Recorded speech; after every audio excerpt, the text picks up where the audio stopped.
2024, 22, 23 को रोमानिया र अहिलेको रोमानियामा आकाश पताल फरक छ। त्यही भएर रोमानिया आउने लागत पनि एकदमै धेरै भन्न लागेको छ। अहिले त्यो लागत तिरेर तपाईहरु यहाँ आएर अहिले वर्थित हुँदैन। सप्लाई कम्पनी भनेको के हो यो बारेमा छर्लङ्ग म बुझाउँछु तपाईहरुलाई। Hello everyone, welcome back to another new video from Romania guys. आजको भिडियोमा तपाईहरुलाई स्वागत छ र आजको भिडियो एकदमै इन्फर्मेटिभ भिडियो लिएर आएको छु। आजको भिडियो र अनि आजको भिडियो हामी कुरा गर्दै छौं कि अहिले 2025 मा रोमानिया आउनु ठीक छ त। 2025 को अन्तिम भएर 26 लाग्ने बेला भइसक्यो। अहिले रोमानिया आउन ठीक छ त। रोमानियाको अवस्था कस्तो छ, रोमानियामा जब अपर्च्युनिटीहरु कस्तो छ, स्यालेरीहरु के कस्तो छ, यो सबै विषयमा आजको भिडियोमा कुरा गर्दै छौं। त्यही भएर आजको भिडियो नछुटाइकन हेर्नु होला है त। अहिले कस्तो छ भने रोमानिया भन्ने बित्तिकै सबै मान्छेहरु आँखा चिम्लेर हाम फालिरहेका छन्। 7-8 लाख 9-10 लाख पैसा खर्च गरेर रोमानिया आइरहेका छन् मान्छे। यो समयमा अहिले यसरी रोमानिया आउनु ठीक छ त।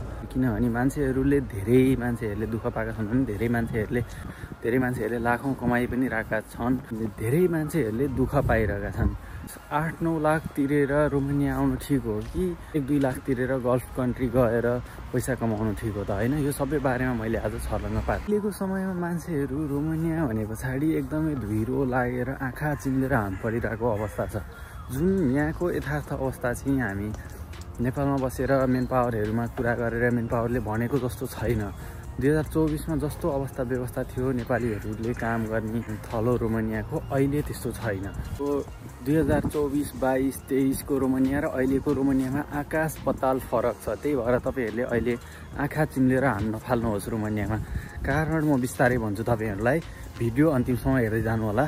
अहिले भनेको रोमानियामा जब अपर्च्युनिटीहरुको कमी हैन, जब अपर्च्युनिटीहरुको कमी छैन। जबहरु त पाउँछ, तर के छ भनेदेखि यहाँनेरि सबै सप्लाई म्याक्सिमम 90% कम्पनीहरुले सप्लाई मार्फत कामदारहरु ल्याउने गर्छ। सप्लाई भनेको के हो अहिले बिस्तारै कुरा गर्दै जाउँ ल।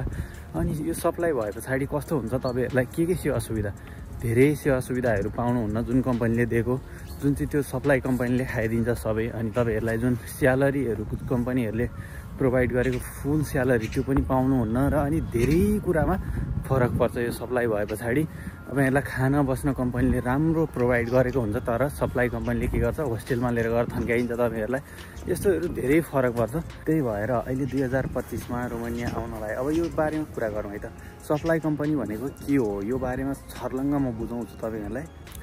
सप्लाई कम्पनी भनेको के हो, कस्तो कम्पनीलाई सप्लाई कम्पनी भनिन्छ, धेरै मान्छेहरुले त कुरा गरेको सुनिराखेको हुन्छ। हामीले म त सप्लाईमा परेछु, मलाई यस्तो छ उस्तो छ, अनि सप्लाई कम्पनी त हैन नि भनेर धेरै मान्छेहरुले सप्लाई कम्पनी भनेको के हो भनेर धेरै मान्छेहरुले सोधिरहेको चाहिँ तपाईहरुले पक्कै पनि सुन्नुभएको होला। तर सप्लाई कम्पनी भनेको कस्तो हुन्छ भनेदेखि तपाईहरु जुन नेपालबाट मेन पावरमा एप्लाई गर्नुहुन्छ रोमानिया आउन भनेर, अथवा अन्य युरोपियन कन्ट्री अथवा अन्य गल्फ कन्ट्री जहाँसुकै पनि यो सप्लाई कम्पनी भनेको यो वर्किङमा हामी जाने नेपालीहरु वर्किङमा काम गर्न जाने ठाउँहरुमा सप्लाई कम्पनीहरु जुनसुकै ठाउँमा पनि हुन्छ। उनीहरुले के गर्छ भनेदेखि जुन नेपालबाट हामीले मेन पावरमा एप्लाई गरिन्छ त्यहाँको मेन पावरले यहाँको अर्को मेन पावर जस्तै एजेन्सीलाई कन्ट्याक्ट गर्छ जुन देशमा तपाई जाने हुनुहुन्छ त्यो देशमा। अनि त्यो एजेन्सीहरुले चाहिँ धेरै मान्छे ल्याउने काममा लाउने गरिरहेको हुन्छ। अनि त्यही के हुन्छ भनेदेखि उहाँबाट कन्ट्याक्ट गरेपछि यहाँनेरिको त्यो एजेन्सीले तपाईहरुको प्रोसेसहरु सबै कुन कम्पनीमा कुन काम गर्ने, कुन कम्पनीमा डिमान्ड आएको छ त्यो कम्पनीबाट डिमान्ड लिएर त्यो एजेन्सी र नेपालको मेन पावर र जुन अब रोमानिया भएको एजेन्सी दुईटा मिलेर तपाईको प्रोसेस कम्प्लिट गर्छ। जुन प्रोसेस अरु डाइरेक्ट कम्पनीमा पर्दा भन्दा अलिकति लामो हुन्छ र अलिकति लामो तरिकाले प्रोसेस गरेर 6 महिनामा काम तपाईको भिजा लगाएर आइसक्नुहुन्थ्यो भने सप्लाई कम्पनीबाट, इक्जाम्पलको लागि 6 महिनामा तपाईहरु भिजा लगाएर आइसक्नुहुन्थ्यो भने सप्लाई कम्पनी हुँदाखेरि 8-9 महिना 1 वर्षसम्म लाग्छ र कुनै सप्लाई कम्पनीले 2-3 महिना 3-4 महिनामै पनि लिएर आइदिन्छ। लिएर आएपछि के हुन्छ भने जब तपाईहरु यहाँ आइपुग्नुहुन्छ, यहाँ आइपुगेपछि तपाईहरु मेन पावरले त यहाँको सप्लाई एजेन्सीमा कन्ट्याक्ट गरेर यहाँको एजेन्टले तपाईको प्रोसेस कम्प्लिट गरेको हुन्छ काम गर्ने कम्पनीसँग मिलेर। अनि कम्पनीले डकुमेन्टहरु एजेन्सीलाई प्रोभाइड गर्छ, एजेन्सीले नेपालको मेन पावरलाई प्रोभाइड गरिदिन्छ। यसरी प्रोसेस भएको हुन्छ। यहाँ आइपुगेपछि तपाईहरुलाई यहाँको एजेन्सी एयरपोर्टमा रिसिभ गर्न जान्छ।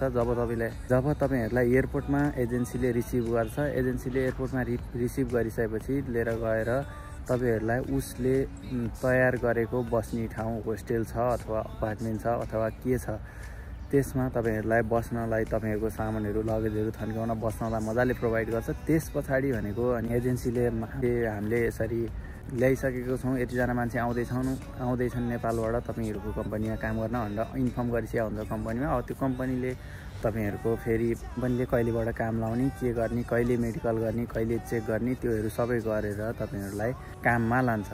काममा लगिसकेपछि के हुन्छ भनेदेखि त्यो कामहरु सबै तपाईहरु कम्पनीसँग गर्नुभयो, स्यालेरीहरु सबै तपाईहरुलाई प्रोवाइड हुन्छ। तर त्यो सप्लाई कम्पनी भइसकेपछि के छ, सबै प्रोसेसहरु सप्लाई एजेन्सीले गरेको छ। त्यो एजेन्सीले कम्पनीसँग कुरो मिलाएर कम्पनीसँग डिल गरेर केही मात्रामा तपाईहरुको स्यालेरीबाट अथवा कमिसनको रूपमा पैसाहरु काटेर एजेन्सीले खाइरहेको हुन्छ कम्पनीसँग डिल गरेर। अनि एजेन्सीहरु चल्ने नै यसै गरी हो। यस्ता कम्पनीहरु धेरै छ, उनीहरुको कन्ट्याक्ट हुन्छ र धेरै मान्छेहरु उनीहरुले काममा लगाइरहेका हुन्छन्। अनि यतिकै चल्छ। अनि जुन हामी रियल वर्कर र कम्पनीसँग चाहिँ फुल 100% कनेक्सन भएको हुँदैन। हामी भनेको कम्पनीबाट एजेन्सीबाट अनिखेर हामी काम गर्ने मान्छेसँग कन्ट्याक्ट, यस्तो तीनटा कन्ट्याक्ट भएको कारणले गर्दाखेरि इक्जाम्पल 4000 स्यालेरी कम्पनीले प्रोवाइड गर्छ भने 3000 सम्म हामीले लिन सक्छौं। 1000 भनेको हामी बस्ने ठाउँदेखि लिएर उनीहरुको कमिसनदेखि लिएर हरेक केही डकुमेन्टहरु बनाउनु पर्यो भने कम्पनीले तपाईलाई सोध्दैन, सिधै एजेन्सीसँग कुरा हुन्छ। एजेन्सीले तपाईलाई कन्ट्याक्ट गर्छ अनि कम्पनीले पनि तपाईसँगै कुरा गर्छ। उनीहरु मिस्तो गरी काम गरेर यसरी तपाईहरुलाई प्रोवाइड गर्ने गर्दछ, जुन चाहिँ सप्लाई कम्पनी हो। यसरी काम गर्दा सप्लाई कम्पनीले नराम्रो गर्छ भन्न नखोजेको होइन मैले। सप्लाई कम्पनीहरु पनि सप्लाई भए पनि राम्रै हुन्छ। उनीहरुले एजेन्सीले हामीबाट हामीले थाहा नपाउने गरी कमिसन खाइरहेको हुन्छ, त्यही डिफरेन्ट हो। अनि हामीलाई कम्पनीले दिएको 100% सेवा सुविधा हामीले पाउँदैनौँ। सप्लाई कम्पनीको बेफाइदाहरू भनेको यही नै हो।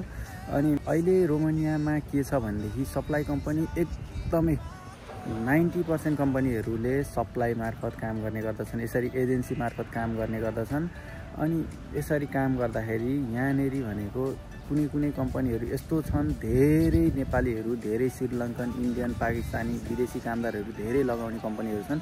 त्यो कम्पनीहरूमा भनेको मान्छे आउने जाने भइरहन्छ र अनि त्यहाँ नेपालीहरू पनि पर्ने भएको कारणले, अनि त्यस्तो कम्पनीहरूमा चाहिँ नेपालीहरू पनि धेरै पर्ने भएको कारणले नेपालीहरूले धेरै दुःख पाइरहेका छन्। त्यस्तो आउने जाने भइरहेको कम्पनीमा के हुन्छ भने कम्पनीले कामदारलाई त्यति वास्ता गर्दैन।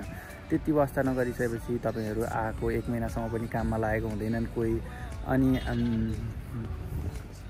कोहीको स्यालेरी एग्रिमेन्ट 4000 स्यालेरी एग्रिमेन्ट गर्छ, अनि 4000 एग्रिमेन्ट गरेर 2000, 2500, 2600 यसरी स्यालेरी दिइरहेको हुन्छ। त्यही भएर एकदमै बी केयरफुल हुनुपर्छ। र अनि अहिले रोमानिया आउने लागत पनि एकदमै धेरै छ। यो विषयहरू स्यालेरीहरूको विषयमा पछि अन्य भिडियोहरूमा कुरा गरौँला। रोमानिया आउने लागत पनि एकदमै धेरै भन्न लागेको छ। अहिले त्यो लागत तिरेर तपाईहरु यहाँ आएर अहिले वर्थित हुँदैन।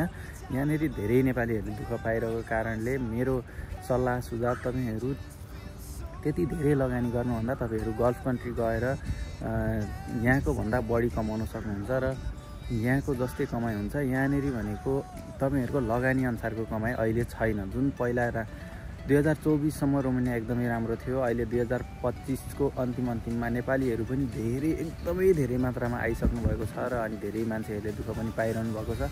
त्यो भएको कारणले अहिले पहिला जस्तो रोमानिया छैन।